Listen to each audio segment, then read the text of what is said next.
Oh boy, that was close. Good day to you, good listener. We had just a scary moment here in the TCA studio. We just wrapped up our conversation with Dan Shulman, the play-by-play voice of the Toronto Blue Jays. We'll get to that in just a second. And I go and I turn to the computer and I hit save, and the save button's dimmed out. I'm like, why is the save button dimmed out?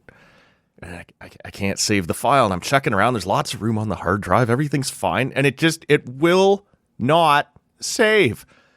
And now I'm panicking, and I'm trying to think, how am I going to get this audio out of this recording software if I can't save it here? Can I copy and paste it into some other audio program if I download that? It was getting a little tense, and then it dawned on me. This is why you do this, kids. Always back up your stuff. Got a little backup recorder plugged into the device over here. Caught the entire conversation. And I sighed a very big sigh of relief.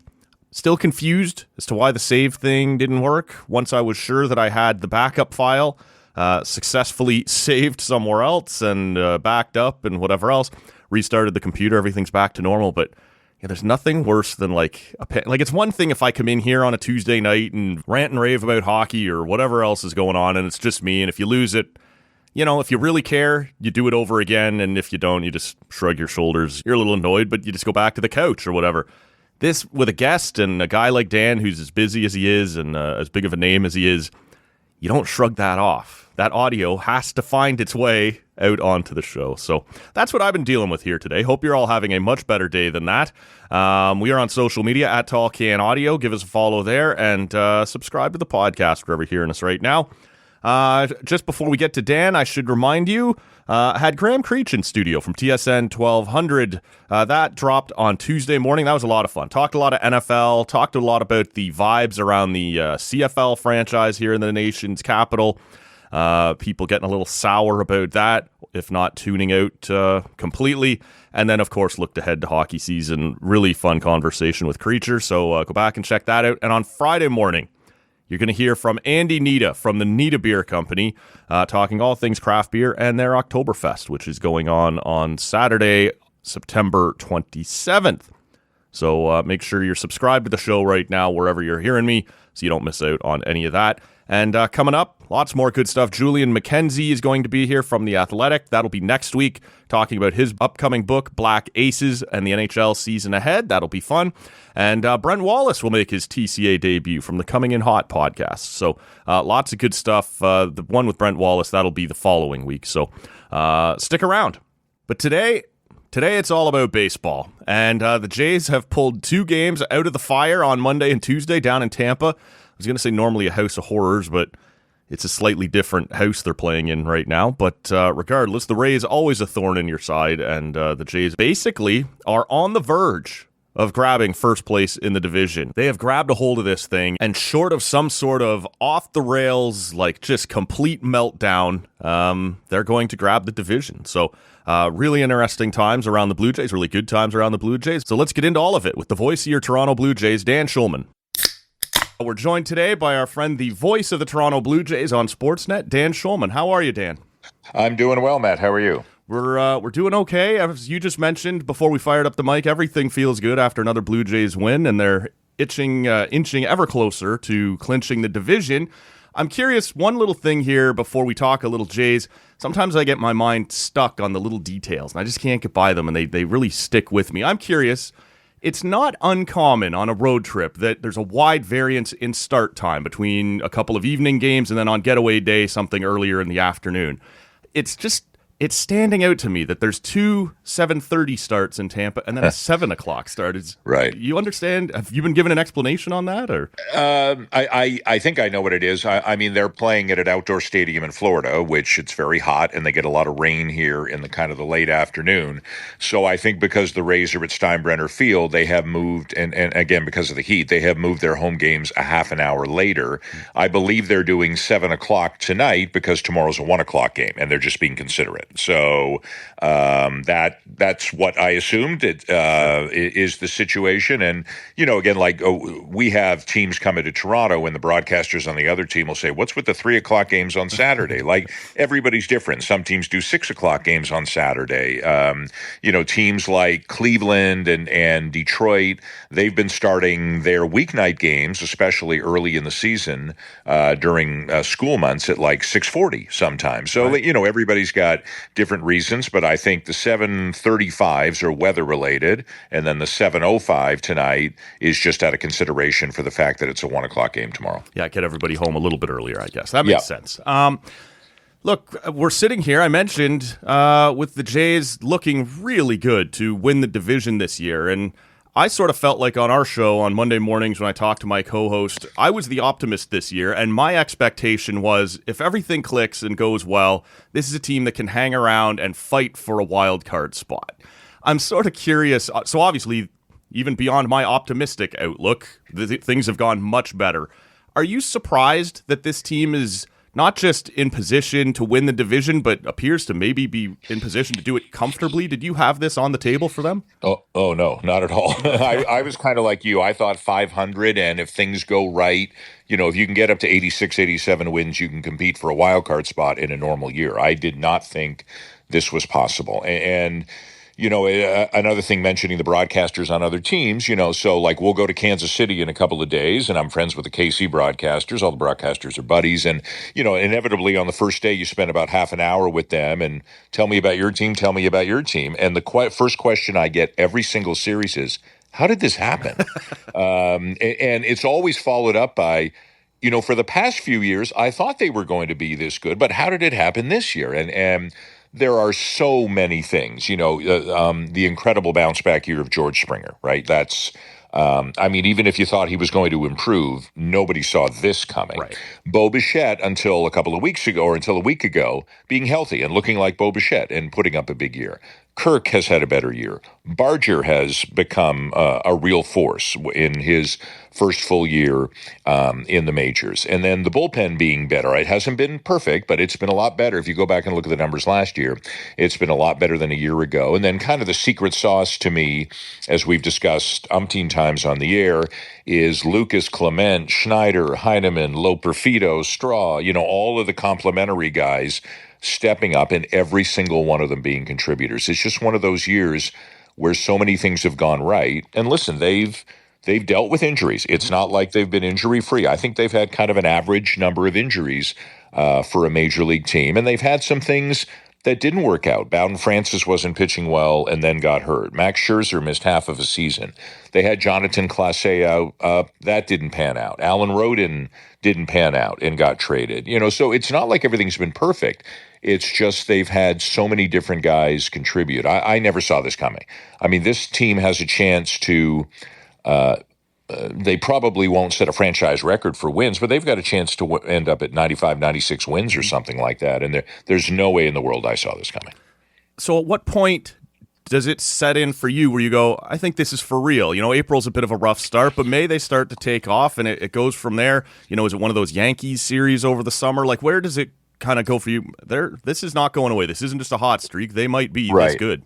Right. So I think it's kind of in the middle of the season, and Joe Siddle and I were doing a lot of games together at the time. Buck was off for a couple of months, as you know, in the middle of the season. Yeah. And there was a stretch where they went to St. Louis and swept that series, but then they went to Philadelphia and got swept, and it was still, geez, are they not? But they were playing with Minnesota. They were playing with St. Louis, competing with. Mm-hmm. They swept San Diego. So it's kind of May, June, where I first started to say, boy, maybe they're a little bit better than I thought. Like April and through most of May, they weren't hitting at all, and they couldn't get over 500.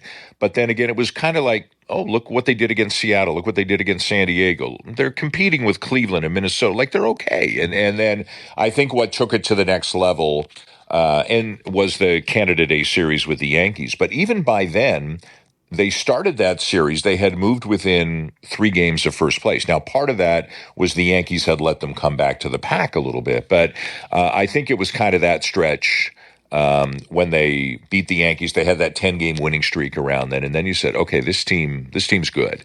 They still kind of continue to amaze me. Like, even I think they've won 6 in a row and 7 out of 8 as we're speaking. In these first 2 games in Tampa, you can easily lose those games. Not that it's a coin toss, but it feels like they're winning the vast majority of these types of games. When they need the 2-out, 2-strike base hit, they're getting it from George Springer on Monday night. When they need the bullpen to be great, they got that on Monday night. When they need the bullpen to be just good enough, and barely good enough, they got that last night. Like, I think they're really good. Are they 89 and 62 good? Who knows? But they've banked the wins. They've put themselves in a great spot. And I think in the second half of the season, adding Shane Bieber has been big. Adding Varland, and I know he's had his ups and downs, and Sir Anthony Dominguez, who hasn't been perfect either, but he's been good. I think that makes them a better team. Hopefully they can get Bichette back. But, if you look at, let's forget the National League for a moment. If you look at the Yankees, Red Sox, Tigers, Mariners, and Astros, it's perfectly reasonable to say the Blue Jays can compete with any one of those teams. They can beat any one of those teams in the playoffs. They can also be beaten by any one of those teams in the playoffs. I don't think this is 1998 Yankees or 2001 Mariners. They're not that, but they're a very good team in a year where I don't think the American League has a dominant team. You mentioned Bieber there a moment ago, and I remember like how much fun it was, and how like the texts I was getting from friends and Twitter and everything, like, watching him and that first start when he arrives in Toronto, and just like this, we're already having this miracle season. This, I never saw this coming, and now this is dropped in our lap. And can you imagine if he's going to be this good the rest of the way? And we just got another one of those moments on Monday, Dan, and that was when Trey Yesavage arrived on the scene. I'm sort of curious. Well, a few things about this. I was a little surprised. I assumed when they called him up, if they called him up, it would be strictly with the bullpen in mind. Now, when John Schneider explained his decision to allow the kid to stay in his routine, he can start and have a normal day and have one less thing to worry about. That made sense to me. But with how well he pitched, is there a chance he's going to start a little more, or do you think they're going to want to get him back doing the pen thing and get used to that? I think it could go either way. We may find out today. We may find out tomorrow, because John Schneider will get asked every day, what are your pitching plans for Kansas City? And the open day is Sunday. And Sunday is either Trey Yesavage or Jose Barrios, depending on if they go 5 or 6. Mm-hmm. So I don't know that we'll find out today. My guess is we'll find out tomorrow. But yes, there's definitely a chance. John Schneider has been consistent in saying they want the 14 best pitchers who can help them win ball games, and they feel Trey Yesavage is one of those guys.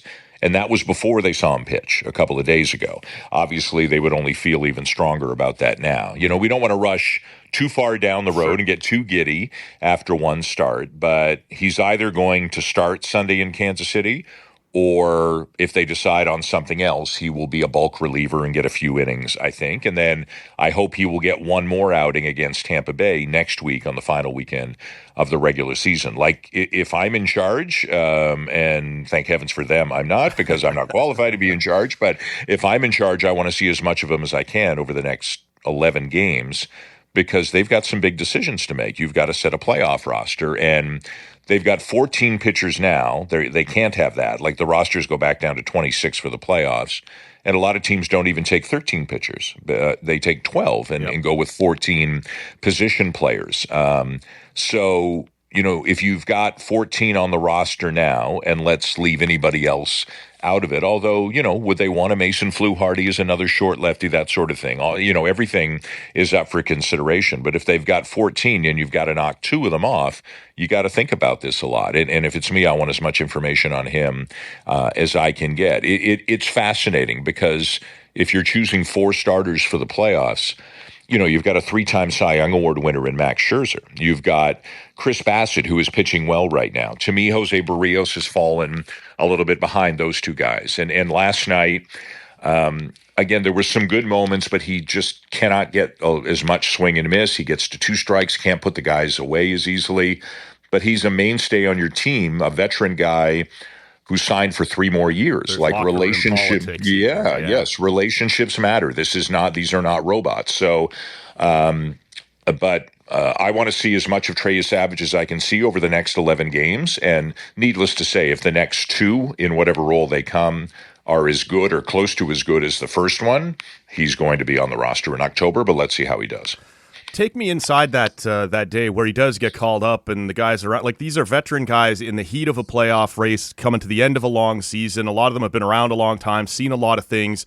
Do you get the sense around the clubhouse that there is a little extra juice, a little extra excitement when a new kid shows up, or is that not until after they see how well he does? Like, how does a day like that play out around the clubhouse? I think it was probably more so after they saw him pitch. I mean, he found out Saturday, he showed up Sunday. Obviously wasn't in the game on Sunday. But in all honesty, I didn't go up to Gausman and Scherzer and Bassett on Sunday and say, are you excited about this? So, each of them knows it could impact their role. I don't think Gausman and Bieber, I think they're above the line, but, each of them knows it could impact their role. But I think at this point, they have to be excited because, I want to believe that by far the most important thing for every guy in that room is to win a World Series. Max Scherzer has won 2. I don't know if anybody else on the team has won one now that I think about it. I'll have to look into that. But, if this guy's going to help you, then that's great. And we saw last night, we interviewed Yesavage. He was on headset from the dugout in the top of the 3rd inning. And within seconds, Guerrero's messing with him during the interview, throwing ice cubes at him. And then Bassett and Gausman are messing with him after that. And then we see Bassett in conversation with him in the dugout. Like, these are all good signs. And it just shows again, and Buck and Joe and we've all talked about it. And it's not lip service, that the chemistry, the vibes, whatever words you want to use on this team is extraordinary. It really is. I've been around a long time and I have not seen it like this, where there's, everybody in the room has the same agenda. Everybody just wants to win. They've got good leadership amongst the players, both on the position player side and the pitching side. And listen, if this guy, he helped them win, like they don't win the game on Monday night without what Trey Yesavage did, right? Like, your average starter is not going out and pitching that well. So, I think everybody's very excited to see him. So, at the risk of getting ahead of myself, it does look like not only the Jays are in really good shape to win the division, but also in very good shape to possibly get the bye, avoid that first-round nightmare, the best 2 out of 3. And my rational brain tells me, Matt, that's a good thing. You skip that round. You don't play those games. You don't wear people out. You don't have your rotation in shambles. But it was either last year or the year before. Did not 3 of the 4 teams who got the bye go down? How do you avoid that fate? Is it just bad luck and it was that much parity and whatever? Or is there something to the fact that guys get out of routine a little bit?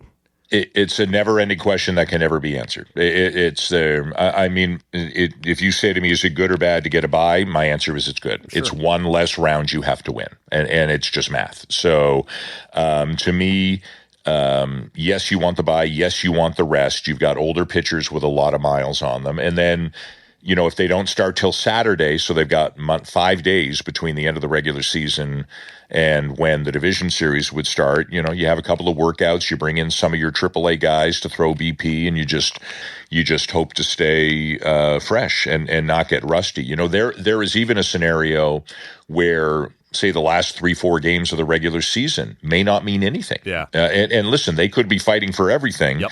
But they also could be far enough ahead of everybody that they've clinched home field by Tuesday or Wednesday. It could be in theory. So, but it is what it is, right? Like, you're not going to lose games, so you have to play in more pressurized environments longer or anything like that. You try to win the game, and then you just try to get guys rest, and you hope that people aren't too rusty. I understand it's a concern, but it's also the reward for playing so well, and it also gives them 4 or 5 more days to hopefully get Bo Bichette closer to returning, and that's a big thing as well. So how do you think they will, and I guess it does depend on when these circumstances get resolved and when they know their fate, but we did see them a couple of weeks ago try and line up the rotation, and I think a lot of us thought that was as much in preparation for the Brewers and Yankees, and then they didn't end up going with it with the Yankees anyway. But as this was going to be the rotation we were sort of looking at headed towards the playoffs. Obviously, it didn't last, and things got moved around as they do.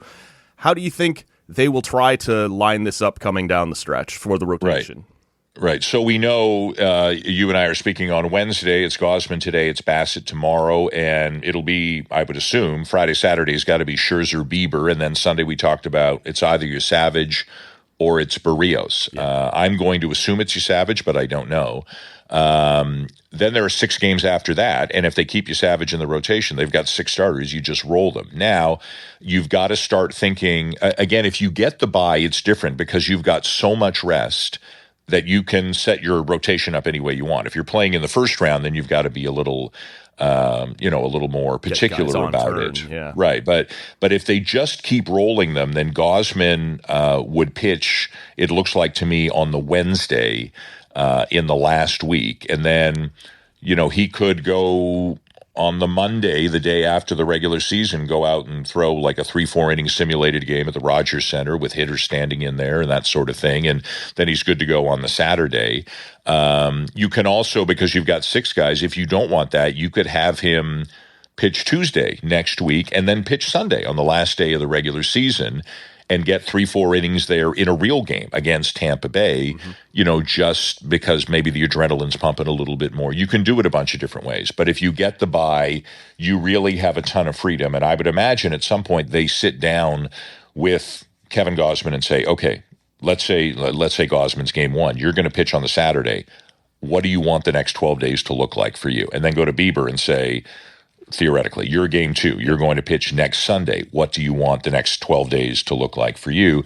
And you go from there. But when you get this much rest, it's inevitable that guys are going to be doing stuff, on the bullpen mound or maybe on the real mound at the Rogers Center, but with nobody in the stands and maybe some Buffalo Bisons in the box and things like that. But they've got a lot of smart people to figure this out. And the other thing, too, that makes it a little more complicated is who they play in the division series, assuming they get the bye, may dictate the roster choices and the pitching choices a little bit. So, and you're not going, you're going to know at the end of the regular season, it'll be team A or B, but you don't know who's winning between A or B. And like just for example, if it's the Yankees and the Astros are loaded with left-handed hitters. The Astros are loaded with right-handed hitters. You might make some different choices on your pitching staff. True. Yeah.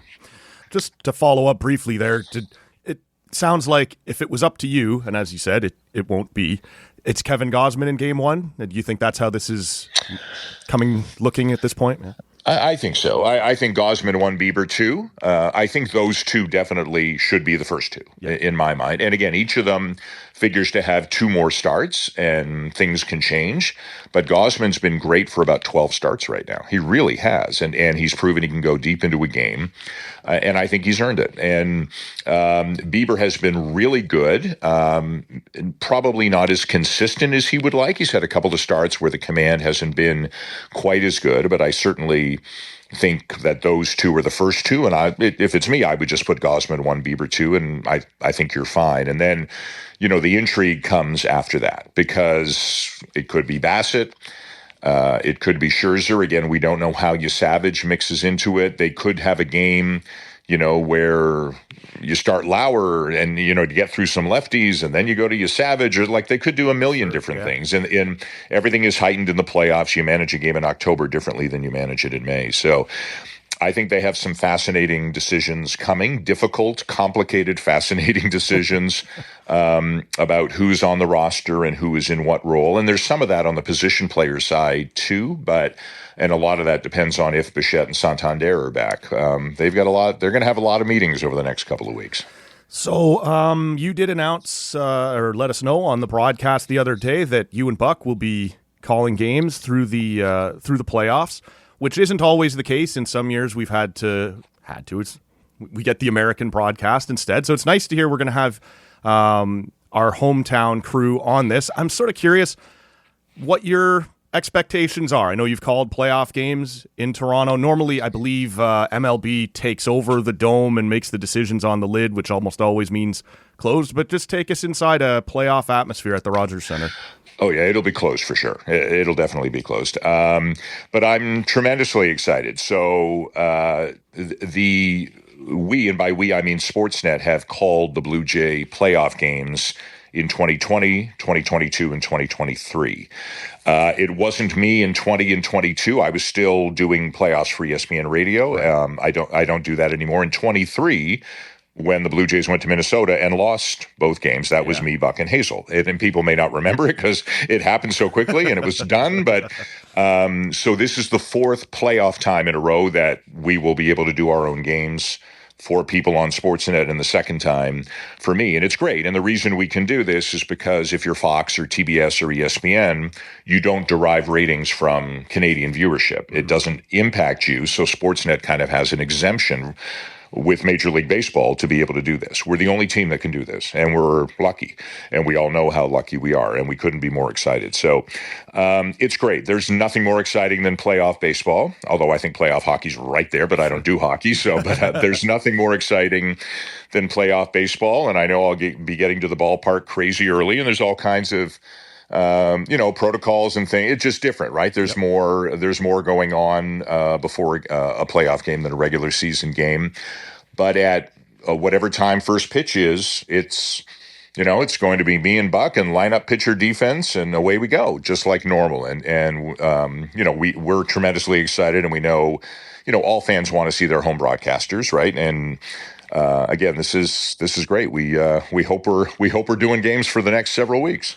I'm glad to hear it's going to be business as usual for you once the mic turns on, because once the first pitch is thrown, it's neurotic on my couch. It's an unhealthy blood pressure level. I get that. You're not alone there. No, so but it's always fun to see the bunting out around the dome, and man, it's loud when the roof's closed. It's going to be great. I know you're a busy guy. I know everyone's excited to talk Blue Jays with you right now, so I can't tell you how much I appreciate you making some time for me today. Thank you. You got it, Matt. Enjoy the rest of the season. All right, there we go. We kept this one pretty tight. I was talking to Dan a little bit before we fired up the microphone, and he was saying how just insanely busy he is right now. Obviously, when the Jays are sort of mediocre like they were last year, he goes, my schedule is pretty wide open. Nobody cares by this point in the year, and it is what it is. When the Jays are great, he goes, half the fun of being a Toronto Blue Jays fan or playing for the Jays or working around the Jays is knowing that the whole country is watching. But when things are going great and you're getting ready for the playoffs, all of a sudden, there's a radio station in Regina that wants to talk to you. There's a TV station doing the news out in Vancouver that wants to talk to you. There's something going on out in New Brunswick, a newspaper guy. And he goes, all of it's awesome, but you find yourself talking all the time when things are going as well as they are right now. So we kept that short for Dan. He's doing a lot of them. Just happy he made the time for us in general. But it sounds like everybody around the Blue Jays beat right now is being kept pretty busy. So, as I mentioned off the top, Graham Creech was here on your Tuesday morning edition of the show. That was a lot of fun. Lots of football and hockey talk in that one. So check that out if you haven't yet, and stick around for Friday morning. We'll be talking more craft beer with Andy Nita from the Nita Beer Company about their Oktoberfest and everything else going on around the craft beer world right now. So always a good time to be subscribed to the Tall Can Audio podcast. If you haven't done so, we always appreciate it if you'll leave us a rating and a review wherever you're listening. Apple, Spotify, these places, they take the feedback seriously. So it affects the algorithm if you give us a like, a thumbs up, whatever the hell it looks like on your platform. 5 stars would be great. Take whatever stars you're willing to give us, but just make the time to leave a rating and a review if you don't mind. We'd really appreciate that. All that said, we're done here for today. My name is Matt Robinson. Thank you so much for listening. We'll be back on Friday morning. See you then.